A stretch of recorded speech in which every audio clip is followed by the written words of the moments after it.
एक सवाल जो बहुत कॉमन है लोगों के जहन में बार बार आता है कि क्या मैनिफेस्टेशन के जरिए, किसी ऐसी टेक्निक के जरिए करोड़पति बना जा सकता है? सिर्फ ये सोचना कि मैं करोड़पति बन रहा हूँ या बन गया हूँ या बनना चाहता हूँ, उससे काम नहीं चलेगा। आपको एक एक्शन प्लान बनाना पड़ेगा और उस एक्शन प्लान पे आपको टिके रहना पड़ेगा। एक है शैतान दिमाग, एक है भोला दिमाग। तो जो शैतान दिमाग है ना, वो कॉन्शियस माइंड है, वो हर चीज को क्वेश्चन करता है। अरे तू तो आज 25,000 की तनख्वाह पे, तू कैसे 16 लाख की गाड़ी लेगा? वो ये कंटेस्ट करेगा। सबकॉन्शियस माइंड जो है, जो भोला दिमाग है, वो मान लेता है। तो वो आपको वो क्या कहता है, अच्छा ठीक है, तेरे को 16 लाख की गाड़ी खरीदनी है 5 साल बाद, अगले साल है ना 6 लाख की तनख्वाह चाहिए हमें। तो वो आपको गोल्स बताता है, वो आपको पाथ बता देता है कि अच्छा ये करेंगे तो ये होगा, ये करेंगे तो ये होगा। हम ना फोमो के बहुत शिकार हैं, फियर ऑफ मिसिंग आउट। हमें लगता है हमारे पास अगर बड़ा बंगला नहीं होगा, बड़ी गाड़ी नहीं होगी, तो फिर फायदा ही क्या, सबके पास है। Sometimes we forget return on investment. We focus on return on ego. कि हमें हमारा ईगो दिखाना है, हमारे को दुनिया को दिखाना है। जब तक आप दुनिया को दिखाने की होड़ में रहोगे, आप हमेशा हारोगे, क्योंकि आपसे आगे कोई ना कोई होगा।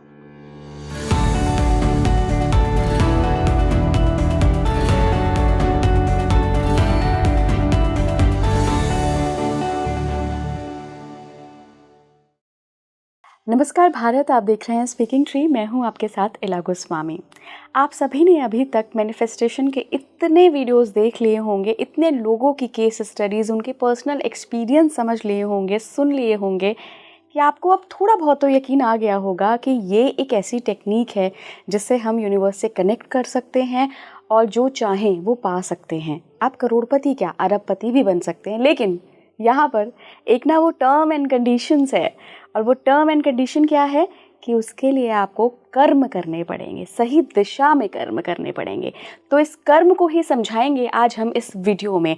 आप डेफिनेटली जो चाहते हैं ना वो पा सकते हैं। हमारे गेस्ट भी जो आज जुड़ेंगे ना, वो भी यही बात कह रहे हैं कि भाई मैं ना करोड़पति क्या, अरबपति बनाने की भी टेक्निक बता दूंगा, लेकिन उसके लिए आपको एक प्रोसीजर फॉलो करना पड़ेगा। तो बहुत सारी कहानियों के साथ, बहुत सारी टेक्निक्स के साथ आज हम ये पॉडकास्ट लेकर आए हैं। मेरे साथ जुड़ रहे हैं money manifestation coach Sanjay Kathoria जी। बहुत बहुत स्वागत है आपका स्पीकिंग ट्री पर। थैंक यू इला ma'am, thank you so much. Sir, जैसे मैंने अपने दर्शकों को बताया कि आज हम मैनिफेस्टेशन एंड वेल्थ क्रिएशन पर बात करेंगे, और मैंने उन्हें ये भी बताया, जनरली हम देखते हैं कि हम पैसा तो कमाए जा रहे हैं, लेकिन वेल्थ नहीं बन पा रही है, कहीं इकट्ठा नहीं हो रहा है, सेव ही नहीं कर पा रहे हैं जी।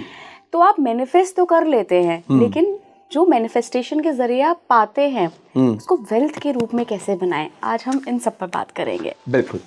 सबसे पहले तो मैनिफेस्टेशन क्यों ज़रूरी है? आजकल सब इसी पर बात करते हैं कि अरे मैनिफेस्ट कर लो, सब कुछ मिल जाएगा। देखिए, first of all thank you so much for inviting me here. Manifestation finance का एक अभिन्न अंग है।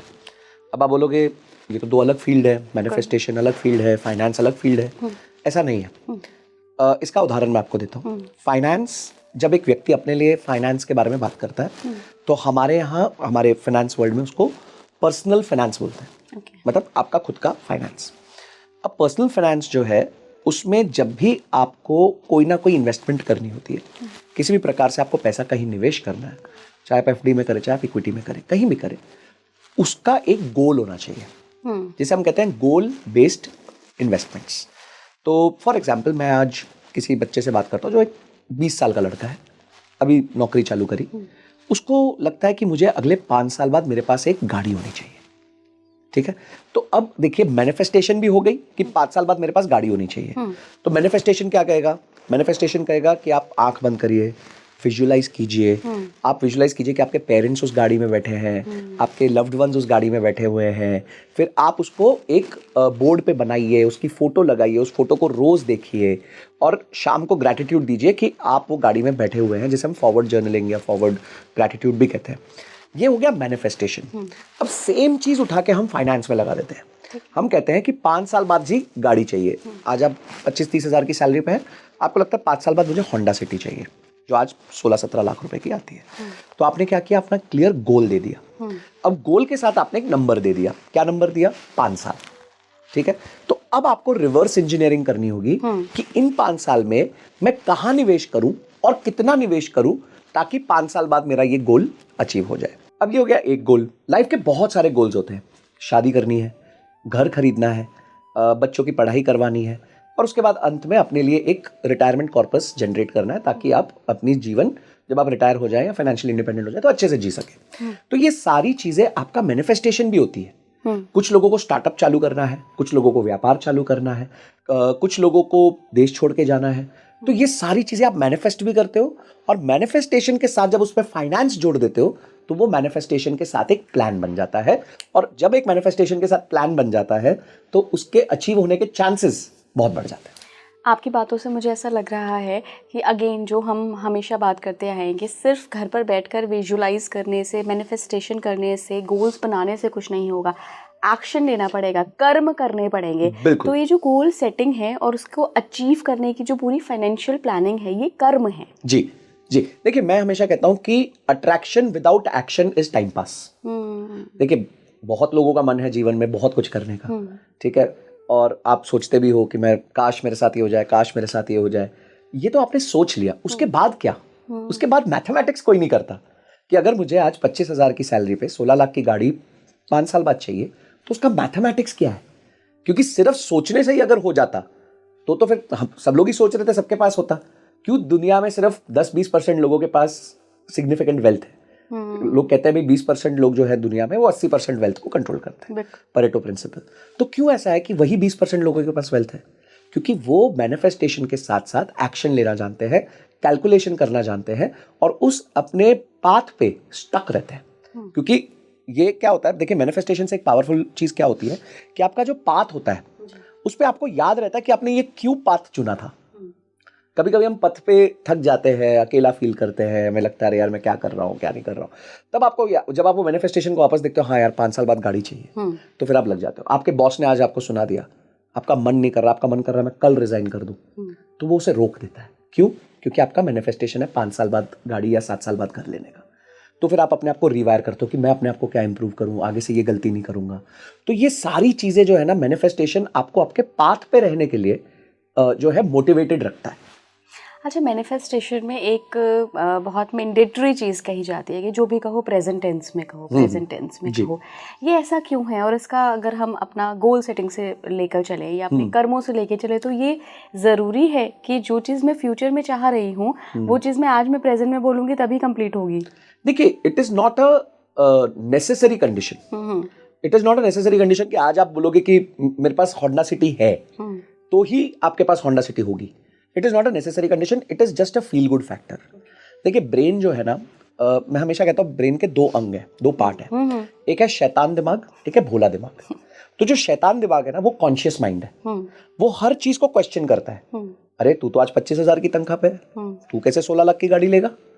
वो ये कंटेस्ट करेगा। सबकॉन्शियस माइंड जो है, जो भोला दिमाग है, वो मान लेता है। तो वो आपको वो क्या कहता है, अच्छा ठीक है तेरे को 16 लाख की गाड़ी खरीदनी है 5 साल बाद, अगले साल है ना 6 लाख की तनख्वाह चाहिए हमें। तो वो आपको गोल्स बताता है, वो आपको पाथ बता देता है कि अच्छा ये करेंगे तो ये होगा, ये करेंगे तो ये होगा। तो आपको एक इंटरेस्टिंग स्टोरी सुनाता हूं कि कैसे जो कुछ लोग जो रिवायर्ड होते हैं ना वो कैसे सोचते हैं। अब मेरा बर्थडे था और मैं वहाँ करीबन उससे पहले 3-4 लाख फॉलोअर के आसपास था और कुछ 1-1.5 महीना बचा हुआ था बर्थडे को। तो मैं बहुत अच्छे मेरे मित्र हैं जिन्होंने बहुत जल्दी अपने आप को मिलियन पहुँचा दिया था। 90 दिन के अंदर वो 30,000 फॉलोअर से 1 मिलियन फॉलोअर तक पहुँच गए थे। तो बहुत अच्छे मित्र हैं, मैं उनके घर गया हुआ था डिनर पे। तो मैंने बोला यार मेरे को ना 3-4 लाख जहाँ पे भी हूँ मेरे को ना अगले 45 दिन में 1 मिलियन पहुँचना है। अब इला जी कोई नॉर्मल मेरा दोस्त था ना, वो हंसने लग जाता है पागल है क्या, कैसे होगा, क्या करेगा, ऐसे थोड़ी होता है, वो तेरा नसीब अच्छा था तेरे को मिल गए। पर इसने ऐसा कुछ नहीं बोला। इसने बोला अच्छा आपको 6 लाख फॉलोअर जोड़ने हैं, 6 लाख फॉलोअर जोड़ने हैं तो आपको संजय सर 10 रील चाहिए जो 10-10 मिलियन चली जाए, 5 रील चाहिए जो 5 मिलियन चली जाए। ऐसे उसने मेरे को इक्वेशन बता दी कि अगर ये इक्वेशन मीटअप हो गई तो आपने जो गोल अचीव करने का सोचा है वो हो जाएगा। अब आप सोचिए जो आदमी ने अचीव किया हुआ होता है ना, उस आदमी का ब्रेन रिवायर्ड होता है, वो कभी भी इन चीजों को कंटेस्ट नहीं करता, वो उनका वे आउट निकालता है। ये आर्नोल्ड श्वार्ज़नेगर जो थे ना, जो मिस्टर यूनिवर्स रहे, उसके बाद गवर्नर भी बने, वो हमेशा अपने भाई को कुछ ना कुछ ऊटपटांग गोल बोलते थे। बोलते थे देख मैं कैसे मिस्टर यूनिवर्स बनूंगा, तो वो बोलता था है पागल है क्या, कैसे बनेगा, वो बन जाता था। फिर बोलता अगली बार फिर से बनूंगा, तो पागल है क्या, एक ही बार बनते हैं, वो फिर से बन जाता था। फिर एक बार 10-12 बार वो बन गया, उसके बाद उसने बोला कि मैं ना हॉलीवुड मूवीज में जाऊंगा। बोले तूने अपनी शक्ल देखी है, कोई लेगा तेरे को, वो हॉलीवुड का एक्टर बन गया। फिर एक बार बोला ठीक है अब मैं ना गवर्नर बनूंगा। अरे पागल है क्या, कौन हॉलीवुड वाले को और ऐसे बॉडी बिल्डर को गवर्नर बनाएगा, वो गवर्नर बन गया। तो मैनिफेस्टेशन आपको पाथवेज बता देता है कि कैसे आप उस गोल तक पहुंच सकते हो, और अगर उसमें आप मैथमेटिक्स और फाइनेंस लगा दो तो उसमें गोल तक पहुंचना काफ़ी आसान हो जाता है। हम आज वेल्थ क्रिएशन पे बात कर रहे हैं। मैंने शुरुआत में भी बताया था, वही उसी पर मेरा सवाल रहेगा कि हमारी सैलरी कितनी भी अच्छी हो या हमारा बिजनेस कितना भी अच्छा हो, पैसा तो भरकर आ रहा है। कुंडली में उसको बोलते हैं, एस्ट्रोलॉजी में सेकंड हाउस एक्टिवेट होना चाहिए, क्योंकि इकट्ठा तो वहाँ होगा ना। तो पैसा तो आ रहा है लेकिन इकट्ठा नहीं हो पा रहा है, खर्च हो जा रहा है, या हमारे पास कुछ प्लान ही नहीं है। तो मैनिफेस्टेशन का फायदा तो तब है ना जब आप वो चीज अचीव कर लो, और अचीव करने के लिए एक प्लान चाहिए। जी जी, देखिए आप समझिए कि आपकी बाल्टी है, बाल्टी में पानी आ रहा है, अब पानी बाल्टी में इकट्ठा करना है, यही वेल्थ है। अब आपकी बाल्टी में छेद है बहुत सारे, एक छेद है कि आपको रेंट भरना है, एक छेद है आपको ईएमआई भरना है, एक छेद है आपको अपना घर का ध्यान रखना है, ग्रोसरी खरीदनी है। फिर एक छेद होता है जो कंप्लीटली आपके कंट्रोल में होता है, वो होता है कि आप लग्जरी स्पेंड्स कितने करते हैं। इंडिया में प्रॉब्लम क्या है या कहीं भी प्रॉब्लम क्या है स्पेंड्स को लेके, लोगों के पास है ना उसूल नहीं है खर्चों के। आप मारवाड़ीज को देखेंगे ना, specially Marwaris, Gujaratis, Jain community, उनके उसूल होते हैं। वो कहेंगे 100 कमाएंगे 1 खर्च करेंगे, ये उसूल हो गया कि जब मैं 100 कमाऊंगा तो 1 खर्च करूंगा। तो वो इतना ज्यादा बड़ा गैप होता है कि जो बचा हुआ पैसा है ना वो पानी भरता रहता है और वेल्थ क्रिएट होती रहती है। तो अगर आपको वेल्थ क्रिएट करनी है तो आपको थोड़ा मैथमेटिक्स समझना पड़ेगा। जब आप मैनिफेस्टेशन करते हैं, मैनिफेस्टेशन के साथ साथ अगर आप उसका प्लान बना ले कि मैं कैसे अपने पैसे बचाऊंगा। आपको मैं ईला जी एक बात बताता हूं।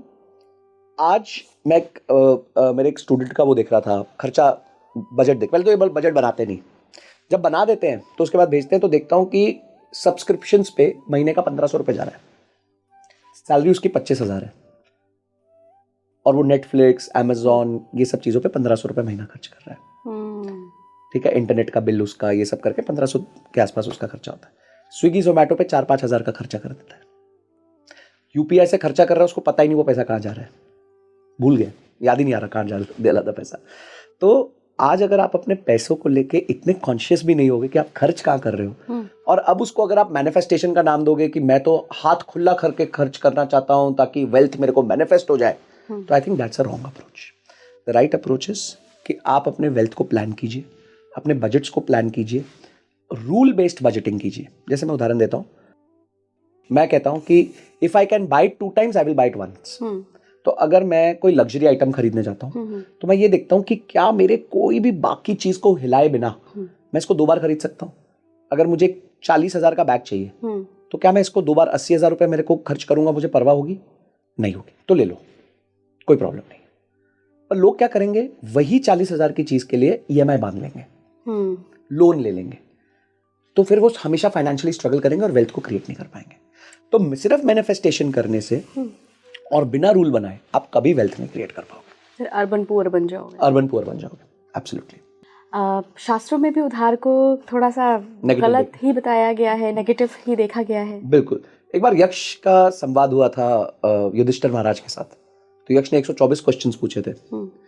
तो उसमें से एक प्रश्न था कि कौन व्यक्ति खुश है? तो उसका आंसर जो युधिष्ठिर महाराज ने दिया था वो फाइनेंशियल आंसर था। आंसर ये था कि एक व्यक्ति चाहे कितना भी गरीब हो, पर अगर वो अपनी सैलरी, अपनी इनकम के मीन्स में रह पाता है और उस पर उधार नहीं है तो वो खुश है। और आज यही चीज अगर आप देखें तो खुश लोगों में आप यही देखेंगे कि उन पर उधार नहीं है।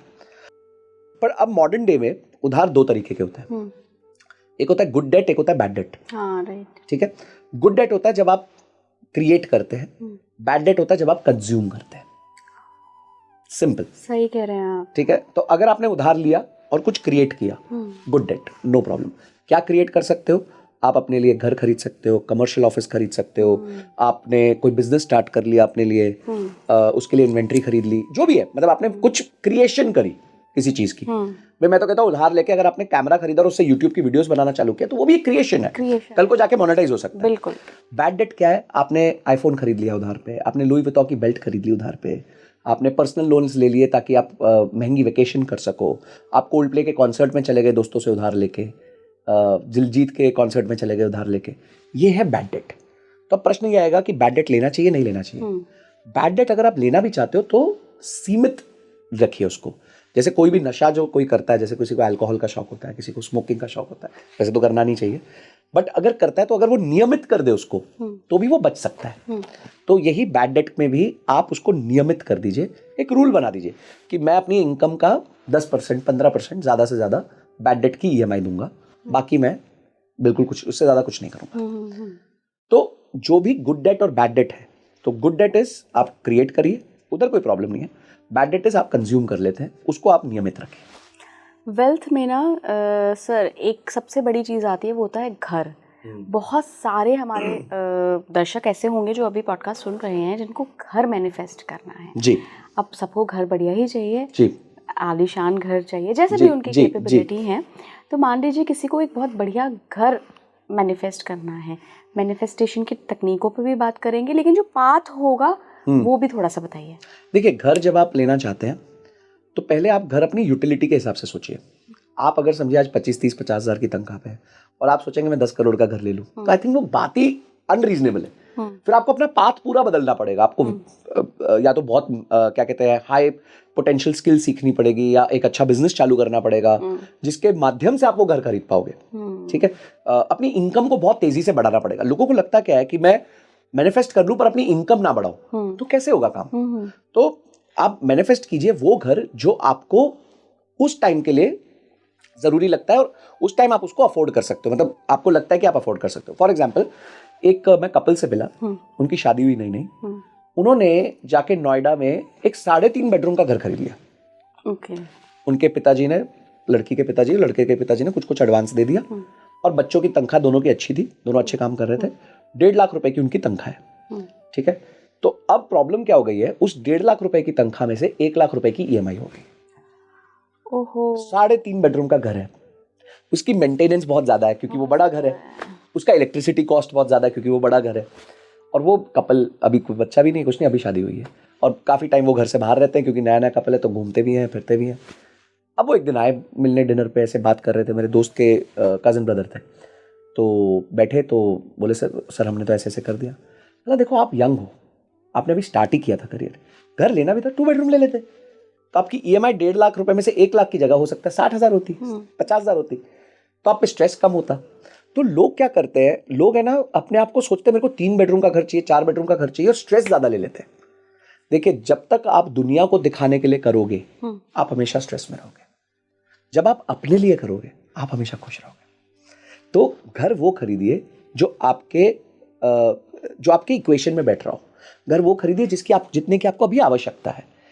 ऐसे मत सोचिए मेरे को दुनिया को दिखाना मेरे पास बहुत पैसे हैं मैं 3.5 बेडरूम का घर ले लूं, और आप रोज का रोज स्ट्रगल कर रहे हैं क्योंकि अब आपके पास सिर्फ 50,000 रुपए बच रहे हैं महीने के, 1 लाख रुपए की ईएमआई जा रही है।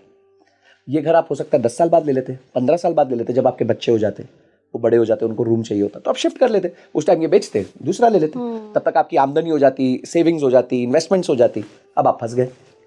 तो आई थिंक लोगों को जब घर मैनिफेस्ट करना है तो ये मत आंखें बंद करके ना, घर में सबसे पहली पिक्चर आती है एक 10 बेडरूम हॉल किचन का विला, अब वो नहीं, आप करिए आप कौन सी सिटी में रहते हैं, कौन सी सिटी में आप काम कर रहे हैं, वहां पे आपको ट्रैवल कन्वेंस कैसे है। लोग क्या करते हैं मैं आपको बताता हूँ, उनको बड़ा घर चाहिए, ऑफिस उनका है गुड़गांव में, घर ले लेंगे ग्रेटर नोएडा में।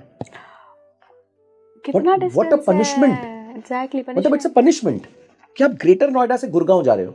क्यों? क्योंकि आपको घर चाहिए था 3.5 बेडरूम हॉल किचन का। यही घर अगर आप गुड़गांव में ले लेते आपको मिलता शायद 2 बेडरूम, ठीक है, पर आपका दिन का 4 घंटा बचता, आप अपनी वाइफ के साथ ज्यादा टाइम बिता पाते। तो ऐसा घर मत लीजिए जो आपको रोड पे ज्यादा रखे, ऐसा घर मत लीजिए जो महीने के अंत में आपको फाइनेंसेस में तकलीफ दे। ये कुछ चीजें मैं सबसे जो है रिक्वेस्ट करता हूँ। अभी जैसे मेरे एक फ्रेंड है, उन्होंने गाजियाबाद में घर लिया, उनकी वाइफ का जॉब लग गया मानेसर में, अब वो गाजियाबाद से मानेसर जा रहे हैं, रोज 4.5 घंटा 4.5 आवर्स आना जाना, बच्चा छोटा है उसको भी अटेंशन चाहिए। तो लाइफ में ना आप कोई भी एक डिसीजन लेते हैं तो बहुत आपके बाकी सारी चीजों को इम्पैक्ट करता है। So when you are manifesting, manifest what is right, कितना चाहिए, कहाँ चाहिए, किस बजट का चाहिए, क्या मेरे लिए पर्याप्त है। ऐसा ना हो कि एक्सट्रावेगेंट कुछ मैं ड्रीम कर लूं और मुझे वो लोकेशन सही नहीं मिल रही तो मुझे दूर जाना पड़ रहा है, जिस वजह से मेरे डेली कम्यूट में मेरी बैंड बज रही है।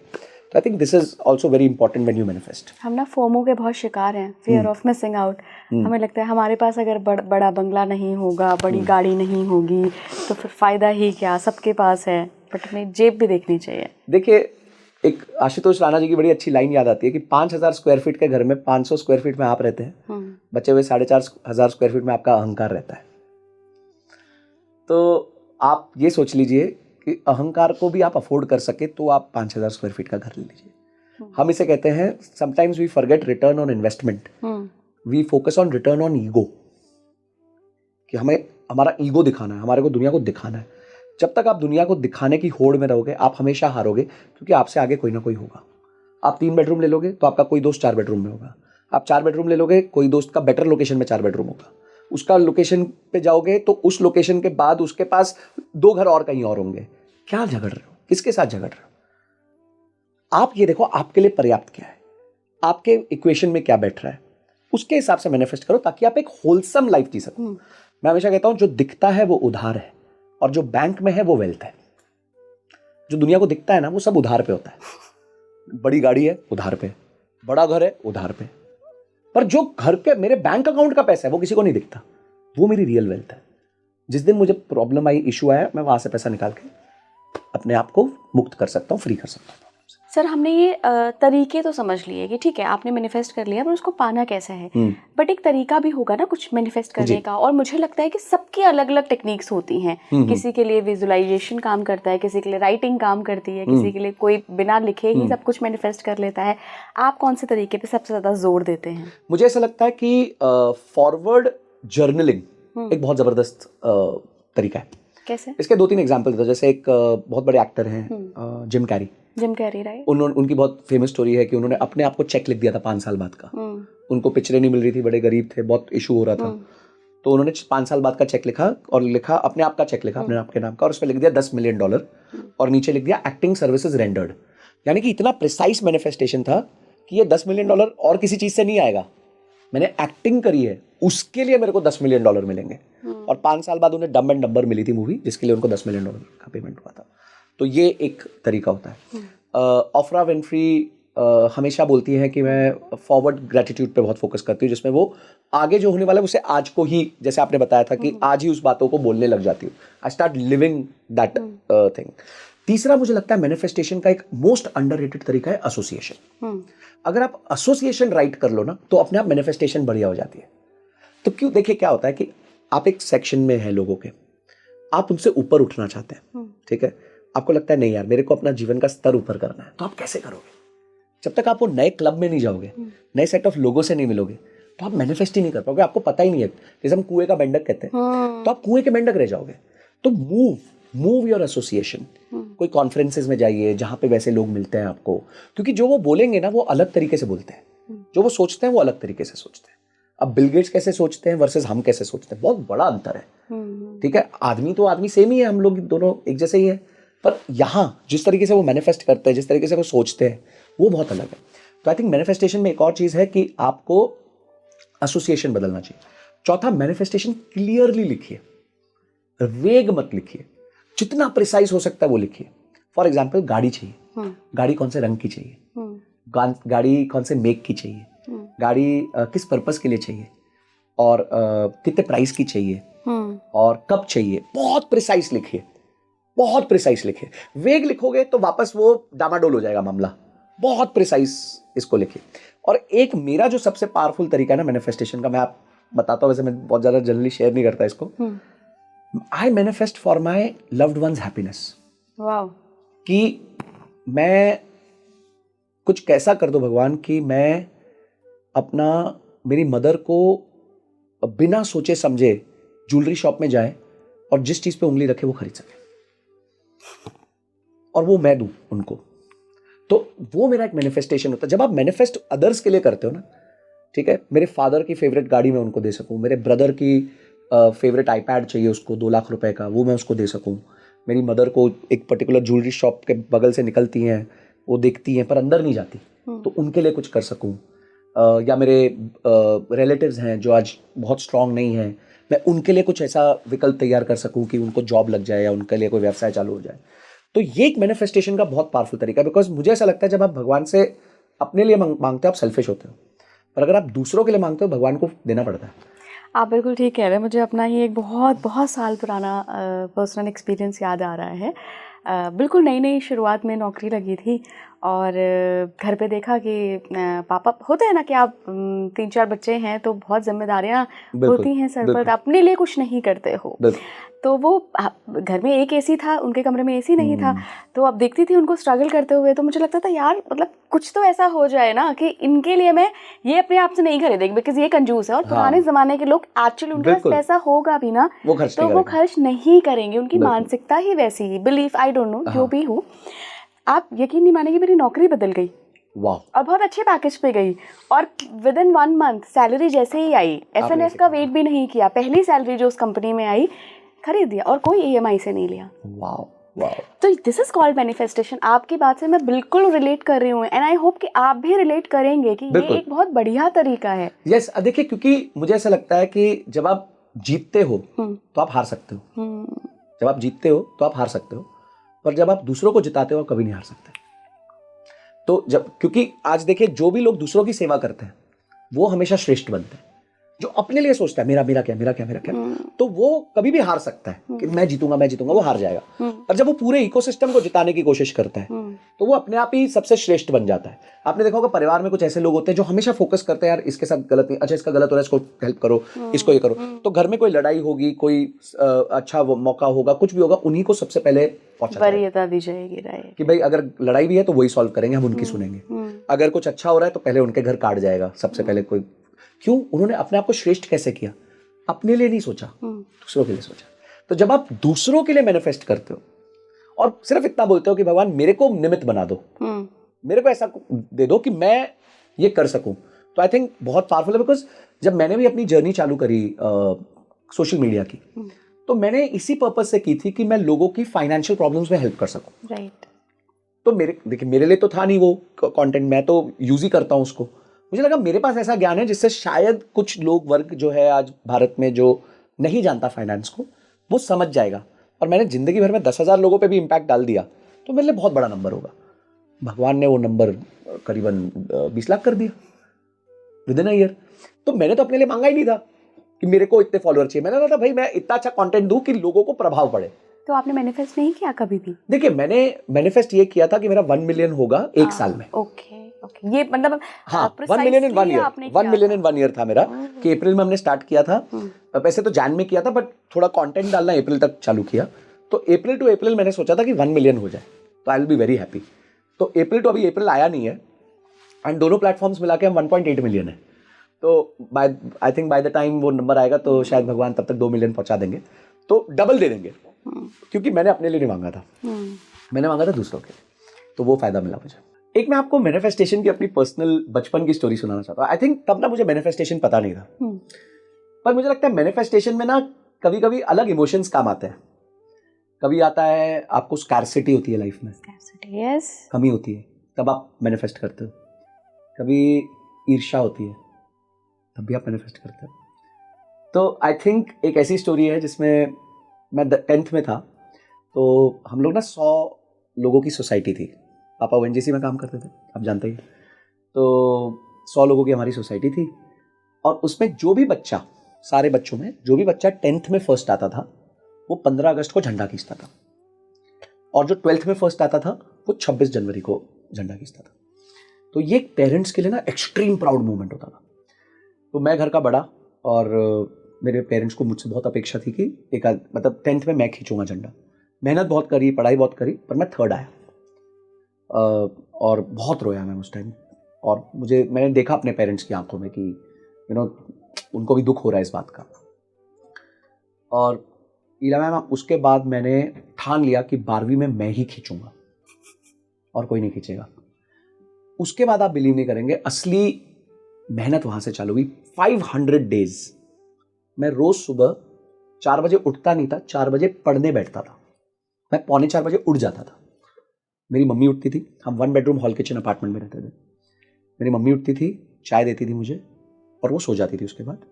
But only to give me a cup of tea she would wake up, और मैं 4 बजे से लेके पढ़ना चालू करता था। फिर मेरे फादर को ऑफिस जाना होता था, तो वो 7-7:30 से घर पे एक्शन चालू हो जाता था। मैं नीचे जाता था सोसाइटी में, हमारे पास जगह बहुत थी, मेरी बिल्डिंग के पीछे जाके एक बेंच थी, वहाँ जाके बैठ जाता था ताकि कोई देख ना सके और मैं शांति से पढ़ लूँ। मैं पढ़ता रहता था। मैंने फिजिक्स, केमिस्ट्री, मैथ्स जो 12वीं में होता है साइंस के बच्चों के लिए, उस जिसके स्कोर पे हमें आगे एडमिशन्स मिलते हैं, मैंने उस पर बहुत मेहनत करी, इतनी प्रैक्टिस करी कि जब रद्दी निकली ना घर से, तो करीबन 200 किलो की तो रद्दी निकली थी। इतने मैंने सम्स प्रैक्टिस किए थे। एंड द रिजल्ट वॉज कि 12th स्टैंडर्ड में मुझे फिजिक्स, केमिस्ट्री, मैथ्स में 98% आए, तो ओवरऑल में 92% आए, and I was number 1 in the society, and by far number 1। मतलब मेरे बाद जो था वो 84-83% पे था। कोई इतना बड़ा गैप था कि ऐसा नहीं था अरे हल्के से जीत गया, यू नो, मतलब बहुत दूर जीता मैं। और मुझे आज भी वो फीलिंग याद है कि 26 जनवरी को नए कपड़े पहन के, और यू नो सुबह सुबह 8 बजे से पहले पहुंच गया, 8 बजे झंडा बंदन होता था और मैं जाके यू नो झंडा खींच रहा हूँ, फहरा रहा हूँ, और मतलब that feeling, and not for me, for my parents. मेरे पेरेंट्स ने बिल्कुल नए नए कपड़े पहन के अपने नए सूट खरीद के लाए, सुबह पहुंच गए टाइम पे, और यू नो दैट फीलिंग। तो आई थिंक वो मेरा एक बहुत बढ़िया एक्सपीरियंस रहा मैनिफेस्टेशन का। बट अगर आप देखें इस एक्सपीरियंस को, तो उसमें वो 500 दिन की जो कड़ी मेहनत थी वो बहुत काम आई। और वो मेहनत क्यों हुई? क्योंकि मुझे एक गोल मिल गया। वो गोल था कि मुझे झंडा खींचना है, और वो गोल क्यों था? मेरे पेरेंट्स की हैप्पीनेस के लिए था, और वो इस फैक्ट से ज्यादा इंग्रेव हो गया क्योंकि पिछली बार हार गया और ये आखिरी मौका था मेरे पास। अब मैं फिर से तो 12वीं में आ नहीं सकता था, तो ये आखिरी मौका था। This was the last time, I had no other option. तो आई थिंक कभी कभी जो आपके मैनिफेस्टेशन के रीजंस होते हैं ना, वो नेगेटिव हो सकते हैं, बिल्कुल हो सकते हैं, क्योंकि आप स्कार्सिटी से निकल के आ सकते हो, आप ईर्ष्या से के बेसिस पे मैनिफेस्टेशन कर सकते हो। पर अगर आप मैनिफेस्टेशन कर लो और किसी भी इस इमोशन से मैनिफेस्टेशन कर लो, तो भी आप लाइफ में बहुत जबरदस्त अचीवमेंट कर सकते हो। एक सवाल जो बहुत कॉमन है, लोगों के जहन में बार बार आता है कि क्या मैनिफेस्टेशन के जरिए, किसी ऐसी टेक्निक के जरिए करोड़पति बना जा सकता है? इला जी, मैनिफेस्टेशन के जरिए करोड़पति नहीं, अरबपति भी बना जा सकता है। और मैं बता भी सकता हूं कैसे बन सकते हैं, कैसे आप एक मिलियनेयर बन सकते हैं, ठीक है। बट उसके बाद के एक्शंस आपको लेने होंगे। सिर्फ ये सोचना कि मैं करोड़पति बन रहा हूं या बन गया हूं या बनना चाहता हूं, उससे काम नहीं चलेगा। आपको एक एक्शन प्लान बनाना पड़ेगा, और उस एक्शन प्लान पे आपको टिके रहना पड़ेगा। अगर आप उस एक्शन प्लान पे रिलीजियसली टिके रहे, तो डेफिनेटली आप अपना गोल जो आपने मैनिफेस्ट किया है वो जरूर अचीव करोगे। और ऐसे कई किस्से हैं, कई सिनेरियोज हैं जो हम डिस्कस कर सकते हैं, जिसमें हम बता सकते हैं कि कैसे एक छोटे घर से आए हुए व्यक्ति ने भी बहुत जबरदस्त लाइफ अचीव करी है, only by manifestation and sticking on a plan, कि एक प्लान पे अटके रहे, तभी आप अपना मैनिफेस्टेशन अचीव कर सकते हैं। सर, कई बार हम ये देखते हैं कि हमने जो मैनिफेस्ट किया होता है ना, जिसको शिद्दत से पाना चाहते हैं ना, यूनिवर्स हमें उससे बेटर दे देता है। कई बार वो नहीं देता है, लेकिन बहुत बेटर चीज़ दे देता है। तो फिर वहाँ पे क्या मैनिफेस्टेशन काम नहीं करती है, या यूनिवर्स के हमारे लिए कुछ अलग ही प्लान होते हैं? देखिए, आपका मैनिफेस्टेशन का डायरेक्शन तय हो गया, तो देखिए, अगर आप कहते हैं कि मुझे 5 साल बाद 10 करोड़ चाहिए, तो अब वो 10 करोड़ 15 भी तो हो सकते हैं। तो आप क्या कहोगे, यार ये तो मैंने तो मैनिफेस्ट किया नहीं था 15 करोड़, पर आपने इतना शिद्दत से मेहनत की कि वो कहते हैं ना, कायनात को आपको देना ही पड़ा और उससे ज्यादा देना पड़ गया। आप किसी भी अरबपति से आज बात करेंगे ना, वो यही कहेगा, मैंने सोचा नहीं था इतना बड़ा हो जाएगा। वो तो सब मेहनत करा था, उसने एक सोच रखी थी कि इधर तक पहुंचूंगा, पर उसके बाद का उसने नहीं सोचा होता। और वहां हमारे फाइनेंस में कॉन्सेप्ट होता है कंपाउंडिंग, वो फिर कंपाउंडिंग आपके लिए मैजिक कर जाती है। मेरे एक फ्रेंड है, उन्होंने BMW जो है उनको बहुत शौक था, तो उन्होंने मैनिफेस्ट किया था BMW करूंगा, BMW लूंगा। एक दिन वो अपने दोस्त के साथ गए और वो मर्सिडीज की डिलीवरी ले रहे थे। मर्सिडीज के शोरूम वाले ने उनको एक कटआउट दिया मर्सिडीज का। तो वो दोस्त ने बोला, अरे यार मेरे पास तो गाड़ी आ गई, ये कटआउट तू रख ले। वो ले आए और उन्होंने उसको अपने विजन बोर्ड पे ऐसे पिन कर दिया। अब आते जाते वो उस व्हीकल को देख रहे हैं, उसकी फोटो देख रहे हैं। अब बारी आई बुकिंग करने की, तो उन्होंने अपनी ओरिजिनल BMW बुक करी। जैसे बुक करी, उसके बाद एक हफ्ते बाद उनको फ़ोन आता है कि सर ये जो मॉडल है ना, ये अभी अवेलेबल नहीं है, ये अगले 9-10 महीने तक आपको नहीं मिलने वाला, ठीक है। उसी टाइम वो वहाँ विजन बोर्ड के सामने बैठे थे और उनको वो मर्क दिख गई वापस। तो उन्होंने मर्सिडीज़ में फ़ोन किया, उन्होंने कहा ये वाला व्हीकल है। बोले सर एकदम तैयार है, आप आके कल लेके जा सकते हो। वो गए, उन्होंने मर्सिडीज़ का वो मॉडल ब्लॉक किया, पैसे दिए, और एक 5-7 दिन के अंदर अपनी डिलीवरी लेके आ गए। तो अब आप देखिए, और वो व्हीकल BMW वाले व्हीकल से बेटर था, थोड़ा हायर ग्रेड था। तो उनके मन में था मैं BMW लूंगा, उन्होंने उसको विजुलाइज भी किया, पर जब फाइनली भगवान को देना था या फिर यूनिवर्स को देना उनको मर्सिडीज थी, which is not a small car. ऐसा नहीं था कि BMW की जगह उनको एक छोटे व्हीकल कोई मिल गया या नॉर्मल ब्रांड का व्हीकल मिल गया, लग्जरी ब्रांड का व्हीकल मिला, बेटर मिला, बिकॉज उन्होंने उसको बहुत शिद्दत से चाहा था। तो देखिए, कभी कभी ऐसा नहीं होगा कि आपने एग्जैक्ट जो चाहा वो होगा। जैसे मैं आपको बताता हूँ, मैं जब 27 था, 27-28 था, तो मैंने ये मैनिफेस्ट किया था कि by 40 I will resign from my job and I will never do a job. मैं किसी और के लिए नौकरी नहीं करूंगा। इला जी, वो डे जनरली 38.5 पे आ गया, मतलब 40 तक मेरे को वेट नहीं करना पड़ा, 38.5 तक आ गया। क्यों? क्योंकि मार्केट्स मेरे पे ज्यादा मेहरबान हो गई, या मेरी इनकम जितनी स्पीड से मैंने सोची थी उससे थोड़ी ज्यादा से कमाई हो गई, मेरी सेविंग्स बेटर हो गई। तो मैं 1.5 साल पहले छोड़ पाया उसको। पर हो सकता है मार्केट्स अगर मेरे फेवर में नहीं होती, मेरी तनख्वाह धीरे ग्रो होती, तो मैं 42 तक रिटायर हो जाता या फ्री हो जाता, फाइनेंशियली फ्री हो जाता। तो ये जो आपको गैप है वो देना पड़ेगा। कभी वो गैप आपके लिए पॉजिटिव होगा, कभी वो नेगेटिव होगा, पर इसका मतलब ये नहीं है कि वो आपको एकदम खत्म कर देगा। तो जो आप मैनिफेस्ट करोगे ना, वो उसके अराउंड ही चीजें होंगी, अच्छी भी होंगी, कभी थोड़ी ज्यादा इंक्रीमेंटल अच्छी होंगी, कभी थोड़ी खराब भी हो सकती हैं। वो आपका ऑब्वियसली उस टाइम पे टाइम कैसा चल रहा है, आपका खुद का a lot of things, other things also matter. But manifest करने से आपकी क्लैरिटी बहुत जबरदस्त होती है। मैं मैनिफेस्टेशन को ना GPS से तुलना करता हूँ। हम यहाँ नोएडा में बैठे हैं, आप जो है GPS खोलिए, आपको GPS कोई पथ नहीं बताता। क्या वो कोई पाथ बताएगा? नहीं बताएगा। जब आप अपनी लोकेशन डालोगे कि आपको जाना कहाँ है, मेरे को वृंदावन जाना है या जयपुर जाना है, तब वो आपको पाथ बताता है। यानी कि आपको अगर गूगल भी पाथ तब बताएगा जब आप उसको डेस्टिनेशन बताओगे, तो संसार या यूनिवर्स भी आपको तभी पाथ बताएगा जब आप अपनी डेस्टिनेशन उसको बताओगे, और उस डेस्टिनेशन को हम मैनिफेस्टेशन कहते हैं। तो अपनी मैनिफेस्टेशन के थ्रू डेस्टिनेशन को चुनिए, उसके बाद universe will start giving you path. Kobe Bryant दुनिया के बहुत बड़े बास्केटबॉल प्लेयर रहे, उनकी अकाल मृत्यु हो गई चॉपर क्रैश में, जब वो बहुत यंग थे, 42-43 के थे। उनकी एक लाइन है ना, मेरी कान में ऐसे गूंजती है, if you know what you want the world becomes your library. तो अगर आपको ये पता है कि आपको चाहिए क्या, प्रॉब्लम क्या है कि लोगों को पता ही नहीं उनको चाहिए क्या। उनको ये चाहिए कि ये भाई के पास जो है ना, वैसा मेरे पास कुछ हो जाए। तो वो दूसरों की लाइफ बोरो करना चाहते हैं, अपनी लाइफ बनाना नहीं चाहते। तो आप अपनी लाइफ बनाइए, और बहुत आसान काम है। अपने आप को कमरे में बंद कीजिए, सब कुछ डिस्ट्रैक्शन छोड़ दीजिए, और अपनी लाइफ में आपको क्या चीज खुशी देती है उन चीजों को लिखिए। क्या चीज आपको ज्यादा खुशी नहीं देती, उन चीज को लिखिए, उन चीज को काटा मारिए। जो चीज खुशियां देती है उसके अराउंड अपने गोल्स बनाइए। आपको ट्रैवल पसंद है तो बताइए, भाई 3 साल बाद मैं एक लग्जरी ट्रिप करना चाहता हूं यूरोप का, जिसमें मेरा 10 लाख रुपए लगेगा। और देखिए कैसे आपके लिए मैनिफेस्टेशन काम करता है। आपको क्या कहते हैं, आपको ये पसंद है कि आपको एक हार्ली डेविडसन बाइक लेनी है, आप यंग है, आपको हमेशा से शौक था वो बाइक लेने का, 5-6 लाख रुपए की बाइक आती है। आप देखिए, प्लान कीजिए, देखिए कैसे आपको वो बाइक मिलती है। आपको मन करता है नहीं मेरे को एक स्पोर्ट्स बाइक चाहिए, आप स्पोर्ट्स बाइक लिखिए। फीमेल्स हैं तो हो सकता है उनको ये है कि मेरी वेडिंग एक लेवल पे होनी चाहिए, मैं एक अच्छी वेडिंग कर पाऊँ, आप लिखिए, देखिए कैसे आपके सपने पूरे होते हैं। तो आप जो चीज़ें आपको अच्छी लगती हैं उनको एक जगह लिखिए, और जो चीज़ आपको आपके लिए लाइफ के लिए इंपॉर्टेंट नहीं है ना, देखिए सब कुछ आपकी लाइफ के लिए इंपॉर्टेंट नहीं हो सकता, आपको लिखना पड़ेगा। ये वॉरेन बफे भी बहुत अच्छी बात कहते हैं, right 10 priorities of your life and delete the last 5। 10 चीजें लिख दीजिए और आखिरी 5 डिलीट कर दीजिए। इसी तरीके से लाइफ में आपको क्या 4-5 चीजें बहुत खुशी देंगी, आपको आपके माता पिता खुशी देंगे। मैं आपको एक मजेदार किस्सा और सुनाता हूँ, थोड़ा टाइम ले रहा हूँ। मैं 2005 में I was in 3rd year engineering. अब मैं ना बॉम्बे रहता था, और वहां पे एक शो आता था खुल जा सिमसिम। तो खुल जा सिमसिम आता था, और मैंने उसके लिए पार्टिसिपेशन के लिए डाला। तो मैंने डाला, मैं सिलेक्ट हो गया।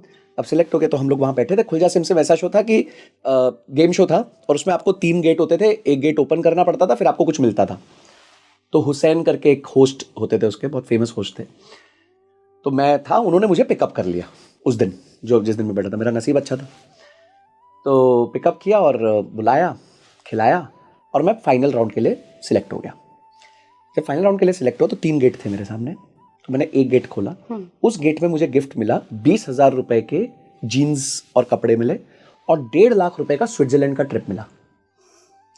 तो जैसे वो हुआ मैं बड़ा खुश, एकदम उत्साहित और ये और वो। फिर वो एयर हुआ एपिसोड, टीवी पे आए हम, मैं तो मुश्किल से 21 साल का था। तो वो ट्रिप जो था 2 लोगों के लिए था, वो ट्रिप मैंने अपने पेरेंट्स को गिफ्ट कर दिया कि आप लोग जाइए, मैं कैसे जाऊँगा, मेरे साथ तो कोई है ही नहीं, मैं तो अभी यंग हूँ। तो मम्मी पापा को गिफ्ट किया, मेरे मम्मी पापा उस ट्रिप पे गए और इला जी आज भी वो यादें उनके माइंड में इतनी ताज़ा है। घर पे जाता हूँ, उनकी वो पिक्चर्स हैं स्विट्जरलैंड की, यंग फराव की। आज भी पापा लग जाएंगे बात करने कि अरे मैं ऐसे गया था, माउंट एटलिस गया था, यहाँ गया था, वहाँ गया था। और वो हर बार ये बात बोलना नहीं भूलते कि मेरे बेटे ने मेरे को भेजा था। तो अब आप सोचिए ये चीज़ इतनी इंपॉर्टेंट थी आपके लिए, तो कायनात ने आपको सपोर्ट किया कि आप अपने पेरेंट्स के लिए कुछ कर सको।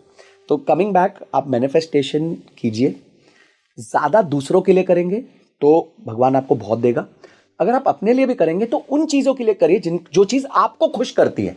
मैं बहुत सारे बच्चों को जानता हूँ जो कोल्ड प्ले के इवेंट के लिए गए, जिंदगी में उन्होंने कोल्ड प्ले का एक गाना नहीं सुना था, आज तक नहीं सुना कोई गाना। उससे पहले सुन के जा रहे हैं ताकि वहां लिप सिंक कर सके। तो वो चीज़ आपके लिए नहीं थी, पर कोई व्यक्ति जिसके लिए शिद्दत प्यार था कोल्ड प्ले, और उसने अगर थोड़ा पैसा ऊपर नीचे करके गया तो मैं मान सकता हूँ, ठीक है भाई तुम्हारे लिए बहुत बड़ी बात थी कि कोल्ड प्ले आ रहा है, तुम बहुत बड़े फैन हो उसके। पर लोग गए फोमो में, जो आपने बात करी, फोमो से बचिए। जो चीज़ें आपको रियली खुशी देंगी वो लिख लीजिए और उनके अराउंड अपने गोल्स को सेट कीजिए, उनके अराउंड मैनिफेस्ट कीजिए, उनके अराउंड जो है अपने विजन बोर्ड्स बनाइए, उनके अराउंड ग्रैटिट्यूड दीजिए and see how magic will occur. बिल्कुल बिल्कुल।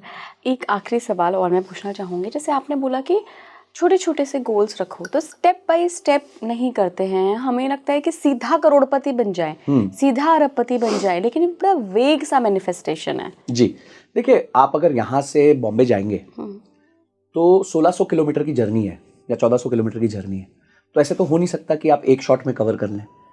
सिर्फ प्लेन होता है जो आपको एक शॉट में कवर करा देता है। बाकी कोई भी रूट जो होता है उसमें आपको वेट करना ही पड़ता है, चाहे आप कार से जा रहे हो, ट्रेन से जा रहे हो, बस से जा रहे हो, और भी कोई रूट से जा रहे हो, तो आपको जनरली वेट करना पड़ेगा। तो मुझे ऐसा लगता है कि आप जब तक, क्या होता है, अगर आप पूरी जर्नी को ही अपना गोल मानोगे तो हैप्पीनेस नहीं ला पाओगे, ग्रैटिट्यूड नहीं दे पाओगे। मुझे ऐसा लगता है कि हर स्टेप पे जब आपको लगता है यार मैंने पहला 10 लाख अचीव कर लिया, gratitude, happiness, celebrating small wins हमारे भारतीयों को आता ही नहीं है। They can't celebrate small wins, उनको मजा ही नहीं आता।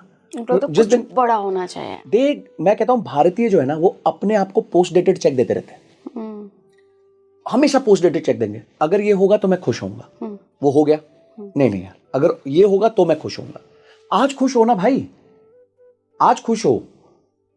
तो आप अपने गोल्स को छोटे छोटे मुकाम में, ठीक है, उसमें डिवाइड कीजिए और हर मुकाम के लिए पार्टी रखिए कि भाई 10 लाख हो गया, आज मैं अपने दोस्तों के साथ बाहर जाके एक डिनर करूंगा। आज 20 लाख हो गया, आज मैं ये करूंगा। 50 लाख हो गया, मैं ये करूंगा। 1 करोड़ हो गया, ये करूंगा।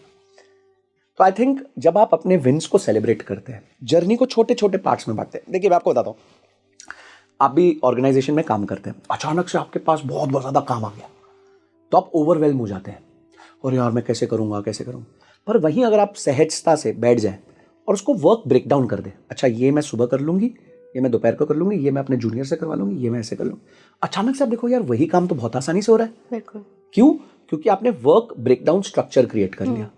इसी तरीके से मैनिफेस्टेशन को भी ब्रेक डाउन कर लीजिए, छोटे छोटे गोल्स में ब्रेक डाउन कर लीजिए। स्मॉल हैप्पीनेस, स्मॉल विंस को सेलिब्रेट कीजिए। अपने आप को लंबे पोस्ट डेटेड चेक मत दीजिए, नहीं तो जिंदगी भर खुश नहीं हो पाएंगे। एंड ग्रैटिट्यूड बहुत रखिए, जहां जहां आप पहुंच रहे हैं आप बहुतों से बहुत आगे पहुंच रहे हैं। तो इस बात का हमेशा शुक्राना, ग्रैटिट्यूड, जो भी आप रखना चाहते हैं, जर्नलिंग करना चाहते हैं, थैंक यू बोलना चाहते हैं, थैंक यू प्रेयर क्रिएट करना चाहते हैं, जो भी करना चाहते हैं आप करें। आपको क्या लगता है कि इस वक्त तो मुझे लगता है इतना मैनिफेस्टेशन का चलन बढ़ गया है कि करोड़ों लोग मैनिफेस्टेशन कर रहे होंगे जी। मतलब लिटरली वो प्रोसीजर के तहत कर रहे होंगे। कितने लोग हैं जिनका सक्सेसफुल होता है, चाहे वो छोटे गोल्स हों चाहे वो बड़े गोल्स हों, जो सही टेक्निक्स का इस्तेमाल कर रहे हैं? क्या लगता है आपको? देखिए मेरे पास इस पे कोई डेटा नहीं है, और मेरे पास एक और डेटा है जो मुझे लगता है कॉरेस्पॉन्डिंगली इस पे भी लग सकता है।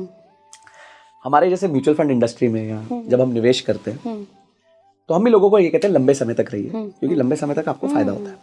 पर मार्केट झटके देती है, बीच बीच में टेस्ट करती है। अभी देखिए डाउन आ गया, तो बहुत लोगों ने अपने SIPs बंद कर रखे हैं।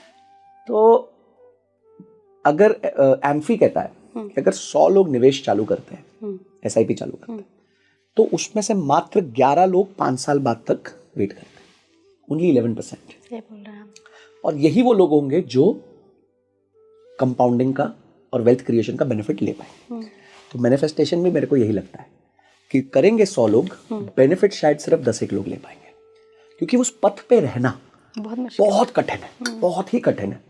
तो कैसे रहना है, अब उसका भी टेक्निक बताते हैं। अपने गोल्स को विजुलाइज कीजिए, ग्रैटिट्यूड दीजिए, जहां पहुंचे हैं उसके लिए शुक्राना करिए, हैप्पीनेस लगाइए और विन सेलिब्रेट कीजिए। देखिए, हमारे जैसे बचपन में कहते थे ना कि जहां घर में खुशहाली होती है वहीं लक्ष्मी आती है। अगर घर में झगड़ा हो रहा है, घर में हैप्पीनेस नहीं है, तो लक्ष्मी वहां प्रवेश नहीं करती। तो आप घर में हमेशा एक पॉजिटिव माहौल रखिए, एक माहौल ऐसा रखिए कि जिसमें वेलकमिंग माहौल, जिसे हम कहते हैं पॉजिटिव एनर्जी, पॉजिटिव ऑरा रखिए। तो ये जब आप रखेंगे ना, तो ऑटोमेटिकली वेल्थ आप तक आएगी। अब इसका कोई साइंटिफिक प्रूफ है नहीं है, पर क्या इसके रियल प्रूफ्स हैं? आप देखिए, जितने मारवाड़ी बिजनेसमैन हैं किस तरीके से अपनी बुक्स ऑफ अकाउंट्स को रिस्पेक्ट करते हैं, किस तरीके से, एक किताब ही तो है पर उस पर किस तरीके से उसकी हर साल पूजा करते हैं, हर साल चाहते हैं कि उसमें वृद्धि हो। एक तिजोरी के बाहर स्वास्तिक का सिंबल होगा, लक्ष्मी माता के चरणों का वो होगा। तो बहुत सारी चीजें जो हमारे लोग करते ही हैं भाई, तो आप भी कर सकते हैं। तो माय पॉइंट इज कि आप इस जर्नी पे रहिए। इस जर्नी पे रहने के अलावा वैसे भी हमारे पास कोई विकल्प नहीं है। आप जितना जल्दी इस जर्नी को छोड़ेंगे उतना ही आपका मैनिफेस्टेशन और डिले होगा। अगर आपने समझिए 5 साल की मैनिफेस्टेशन रखी थी, आपने 1 साल बाद छोड़ दिया, तो अब ये फिर से अचीव करने को आपको फिर से 5 साल लगेंगे। ऐसा नहीं होगा कि 1 साल माइनस हो जाएगा, क्योंकि आपका मोमेंटम टूट जाता है और मोमेंटम इज एवरीथिंग। तो ये मोमेंटम को पकड़ के चलिए, स्मॉल विंस को सेलिब्रेट कीजिए, ग्रैटिट्यूड रखिए और लंबी जर्नी को जरूर आंख में रखिए और जैसे ही वो अचीव हो जाए सेलिब्रेट कीजिए। बिल्कुल बिल्कुल। बहुत बहुत थैंक यू सर जुड़ने के लिए। और आज मतलब काफ़ी अलग बातें हुई हैं मैनिफेस्टेशन पे और बहुत सारी एडवाइसेस भी आपने लोगों को दिए हैं। आई होप कि उनको बहुत पसंद आएगा ये एपिसोड। जुड़े रहिए स्पीकिंग ट्री के साथ। मुझे ज़रूर बताइएगा कमेंट बॉक्स में कैसा लगा आपको ये पूरा पॉडकास्ट। नमस्कार।